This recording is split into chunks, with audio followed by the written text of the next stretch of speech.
hay mucha discusión sobre quién influyó más, quién influyó menos, pero lo cierto es que el ministro de Economía de la Confederación era en ese momento Mariano Fragueiro. Mariano Fragueiro era un conservador cordobés,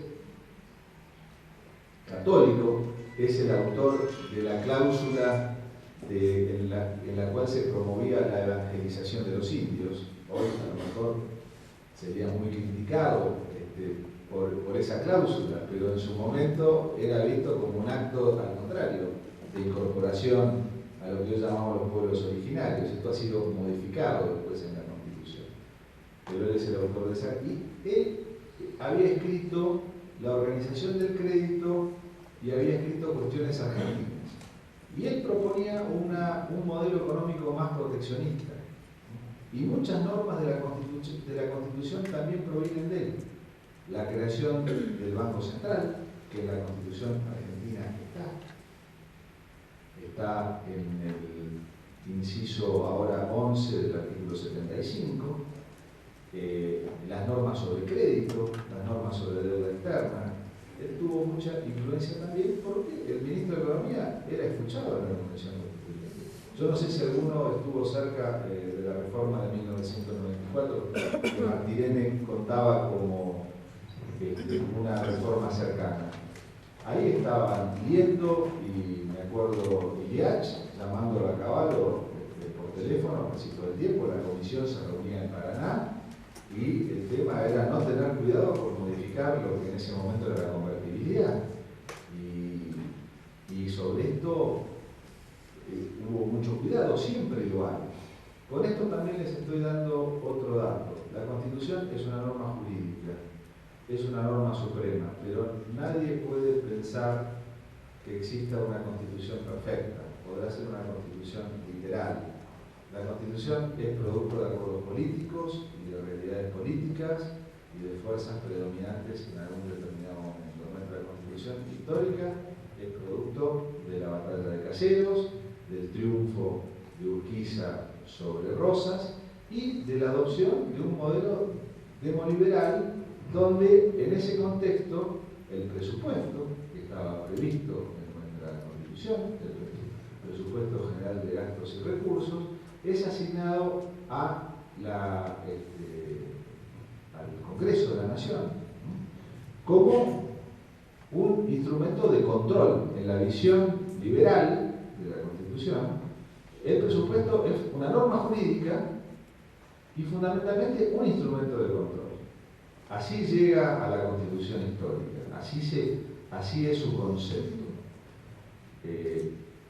Luego, por supuesto, los tiempos irían variando. Nosotros no fuimos siempre un modelo neoliberal, ni fuimos un modelo liberal, pero lo fuimos en el periodo histórico. La Argentina desarrolló un modelo agroexportador en base a ese modelo constitucional del 53. Y por supuesto que en esa primera etapa, en la relación ingreso-gasto, la visión principal era que en ese presupuesto estuviera todo lo que el Estado iba a gastar y estuviera esa función de control, porque la idea liberal era que había que controlar al Poder Ejecutivo, que había que controlar que el Poder Ejecutivo no cayera en ningún tipo de exceso. Les voy a leer, no quiero aburrirlos mucho con citas, pero lo que decía Story. Story fue un juez de la Corte de Estados Unidos, integró la Corte de Estados Unidos con Marshall. Marshall es el juez más famoso de la historia de la Corte norteamericana porque inventó el control de constitucionalidad que no estaba previsto en un caso Marbury versus Madison allá por 1804. Pero Marshall era, para la alegría de ustedes, no era abogado, era militar, había hecho un curso de Derecho de 6 semanas y fue el juez más importante de la historia de la Corte de Estados Unidos. La Corte, en ese caso, Marbury versus Madison, inaugura el control de constitucionalidad. La idea de que el Estado federal pudiera controlar a los estados preexistentes.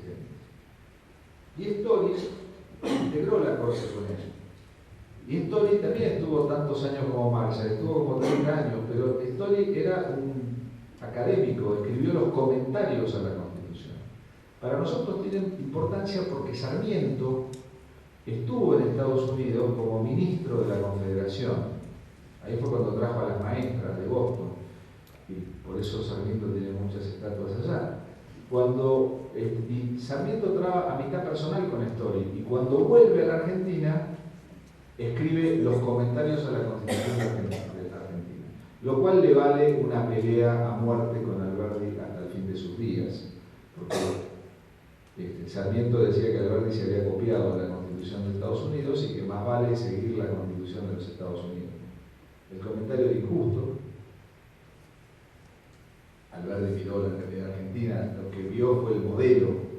La generación del 37 siguió el presidencialismo porque acá estaba la figura del caudillo, estaba la figura de la presidencia fuerte, estaba la figura carismática, estaba la figura del virrey, y decía que había que crear un monarca sin corona, pero dice Alberti, dadle todo el poder al presidente, pero démoselo otra vez en la Constitución. Y la limitación del mandato, que era esencial en la Constitución.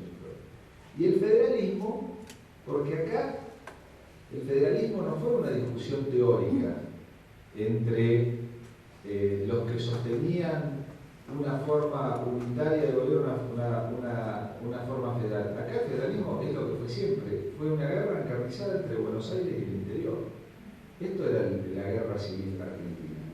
Un modelo en Buenos Aires con influencias afrancesadas en su primer momento, con una idea liberal laica, y un interior que levanta la bandera de la religión, que protege las economías regionales, y que tuvimos una guerra civil de 30 años. Y como había que salir de eso, la generación del 37, sobre todo Echeverría y sus continuadores, miraron el federalismo de Estados Unidos como una manera de salir de ese enredo, y lo adoptaron. Nuestra historia era diferente a la de los Estados Unidos. Ellos tenían estados que ya existían desde antes, que ya eran independientes antes. Massachusetts, New Hampshire, Virginia, ya tenían su propia constitución antes, y después hicieron una confederación y después constituyeron la federación. De manera que un dato menor es que en Estados Unidos cada estado tiene su propio derecho. El derecho penal es distinto. Hay estados donde hay pena de muerte, hay estados donde no hay pena de muerte. El derecho civil, hay estados donde hay divorcio, hay estados donde no. Por eso en las películas todo corre en la frontera. El derecho no es nuestro caso. Nosotros adoptamos un modelo, pero no lo hicimos igual. Nosotros acá tenemos provincias que no son estados. Y tenemos provincias que dependen de subsidios, como dice la Constitución en el 75, inciso séptimo, dependen de subsidios del Estado federal. La crítica en la doctrina constitucional viene desde el principio. Ya Montes de Oca decía que si había provincias que no podían autosostenerse, debían ser territorios nacionales y no debían ser provincias. Pero quiero decir que nuestra realidad no fue exactamente igual. Bueno, en ese contexto, la visión del presupuesto fue una visión liberal. Una visión donde el punto fue puesto fundamentalmente en el individuo. La Constitución es muy cuidadosa, sobre todo en sostener garantías individuales contra el Estado, sobre todo contra la potestad tributaria del Estado. De eso se cuida mucho la Constitución.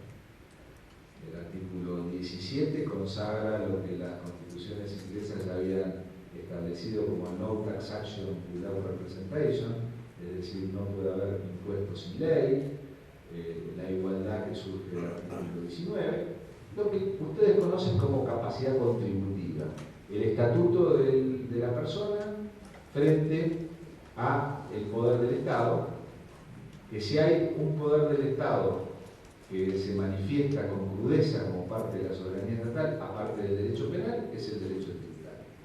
Son las únicas normas que no pueden tener efecto retroactivo. las normas penales y las normas tributarias. Las demás sí. El Código Civil permite, cuando habla de las leyes, que las leyes tengan efecto retroactivo, las penales y las tributarias. Como ha dicho Martirene, nosotros llegamos a la reforma del 94. La reforma del 94 recoge, también en lo ideológico, otras fuentes que intervinieron en la Argentina. Nosotros habíamos tenido una constitución en 1949 que algunos olvidan, pero que rigió. Cuando yo estudié en la Facultad de Derecho, a mí me decían que la constitución del 49 no había regido porque no era válida, mejor dicho, porque no había tenido los 2/3 en ambas cámaras y porque no representaba el modelo típico de constitución en cuanto a racionalidad. Claro, mis profesores de aquella época eran profundamente antiperonistas y los teóricos de los libros tenían esa visión. Pero bueno, yo un día me puse a pensar y dije, pero si esta constitución rigió entre 1949 y 1955 fue la constitución de la Argentina. Y esa constitución tenía otras características. Por ejemplo, tenía presupuestos plurianuales. El principio liberal de la legalidad del presupuesto, de la universalidad del presupuesto y de la anualidad del presupuesto, la Constitución del 49 permitía hacer presupuestos por 3 años. Eso no ha vuelto a nivel federal, pero sí se ha discutido y hay constituciones provinciales que lo contemplan, como por ejemplo la Constitución de Córdoba, que contempla esta posibilidad. Es una posibilidad que está relacionada con algo que ustedes están hablando mucho y forma parte del tema central de este seminario, que es la planificación, cómo el Estado planifica de acuerdo a sus políticas. Bueno, esos cambios tienen que ver con que en la Argentina, a partir del año 30, entró otra vertiente ideológica que es el Estado Social de Derecho. El Estado Social de Derecho en la Argentina no entra por una gran reforma, porque la reforma del 49 tuvo poca vida, duró hasta el derrocamiento de Perón, porque la Revolución Libertadora la quitó por proclama, mediante una proclama revolucionaria en 1956. Y después se llama a una convención constituyente en 1957, cuya legitimidad siempre ha quedado muy cuestionada, porque la reforma del 57 fue convocada por el gobierno de la Revolución Libertadora. Y el peronismo estaba proscrito. Y la convención duró un día. Porque el problema jurídico que tenían la gente de la época era cómo iba a ser legítima una constitución cuya elección la convocó el gobierno de facto. Entonces, Alfredo Palacio levantó, socialista, levantó la idea de la soberanía de la Asamblea. Dijo, esta Asamblea tiene que ser soberana. Desde entonces tenemos en Argentina, gracias a la reforma constitucional, la idea de que la Convención se pueda declarar soberana. Una reforma constitucional no puede ser soberana porque es un acto reglado en el marco del artículo 30. Es para reformar lo que el Congreso, en la ley declarativa, le dice que tiene que reformar. De lo contrario, la Corte Suprema lo puede revisar. En el año 50 casi 60, en un caso Soria de Guerrero, la Corte Suprema dijo que la reforma constitucional es revisable en cuanto al procedimiento, no en cuanto al contenido, pero sí en cuanto al procedimiento. Y en la última reforma constitucional tuvimos el caso Fay, donde la Corte Suprema dijo que la norma constitucional que estableció un límite a los jueces de la Corte hasta los 75 años era una norma que no había estado debidamente habilitada y la declaró nula. La Corte declaró nula una norma de la reforma constitucional. Entonces, el poder constituyente es soberano cuando es originario, pero cuando se trata de una reforma tiene que estar sujeto a lo que dijo el Congreso y al control de la Constitución. Esa cuestión fue muy compleja en el año 57 y siempre quedó la duda. Ustedes saben que ahí se terminó de incorporar el artículo 14 bis, que tiene una cantidad de preceptos que a nosotros nos preocupan porque tenemos que pensar si tiene que estar dentro del presupuesto o no. Tiene que estar dentro del presupuesto el acceso de todos los ciudadanos a una vivienda digna, la participación de los obreros en las ganancias de las empresas. Lo está diciendo la Constitución, que es la norma suprema. La salida de la doctrina constitucional, hasta no hace pocos años, era la siguiente. Hay normas operativas y hay normas programáticas. Las normas operativas son las que se cumplen por sí mismas. Por ejemplo, el derecho de propiedad. O por ejemplo, el artículo 14 de la Constitución. Todos los habitantes de la nación tienen los siguientes derechos: de enseñar a aprender, de ejercer la industria lícita, de entrar, salir del territorio argentino. Pero estos artículos, estas normas del 14 bis, son programáticas. ¿Por qué? Porque están dirigidas al Congreso. La Constitución dice: el Congreso se encargará de estas cosas. Por lo tanto, dependen de leyes. No son materia de justicia conmutativa al alcance de los jueces. Son obligaciones políticas de los poderes públicos. Por lo tanto, están a cargo de leyes. Y mientras la ley no se dicte, y como la ley no se dictó, esta discusión hoy no admite ese razonamiento en el derecho internacional de los derechos humanos y en el derecho constitucional. En tiempos relativamente recientes se habla de una universalidad de los derechos humanos, y esta separación entre normas operativas y normas programáticas que algunas constituciones mantienen expresamente, como por ejemplo la Constitución Española de 1978, que a los artículos que es una constitución de constitucionalismo social, dictada después de que España hace los pactos de la Moncloa, esa constitución dice que todos los primeros artículos, lo que nosotros llamaríamos los civiles y políticos, los derechos clásicos, tienen amparo. Ahora, los económicos, sociales y culturales no tienen amparo. Esto, las constituciones lo hicieron a propósito. ¿Por qué? Porque los derechos del Estado social, a diferencia de los derechos del Estado liberal, requieren que el Estado gaste. Decir que todo el mundo tiene derecho a la libertad, al Estado le basta con no interferir en las relaciones personales. Decir todos somos iguales ante la ley implica una declaración de abstención, de que el Estado no discrimine.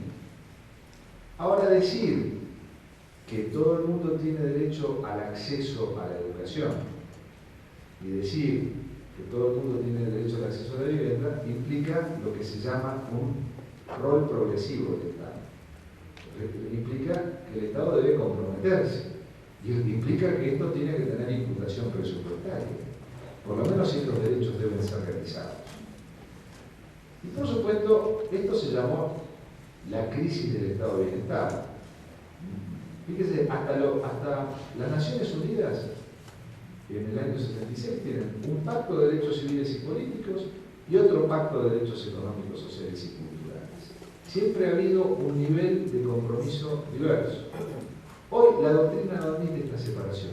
Habla de la universalidad de los derechos humanos y cada vez se habla más de la ejecutoriedad de los derechos económicos, sociales y culturales. Y hay inclusive autores del derecho tributario que yo les he mencionado que dicen: en la elaboración del presupuesto hay que tener en cuenta todo esto y hay que tener en cuenta también los derechos humanos. Bueno, esto, como me recordaba hoy Martínez, se refleja en la reforma constitucional de 1994. En la reforma de 1994 nosotros lo primero que nos podríamos preguntar es ¿cuál es la ideología que predominó? Si el constitucionalismo liberal, porque estábamos en los 90 y era la época del neoliberalismo, y la Constitución en el 94 puso cosas como el artículo 42, derechos de usuarios y consumidores, entes reguladores, el control de los monopolios naturales, que parece una cláusula muy liberal, Pero por otro lado, incrementó claramente la parte de constitucionalismo social, lo que nosotros llamamos constitucionalismo social, lo incrementó. Antes teníamos la cláusula del progreso, escrita por Alberdi, que es el artículo 75, inciso 18, antes se llamaba 67, inciso 16, que dice que el Estado proveerá todo lo conducente al desarrollo del país, crear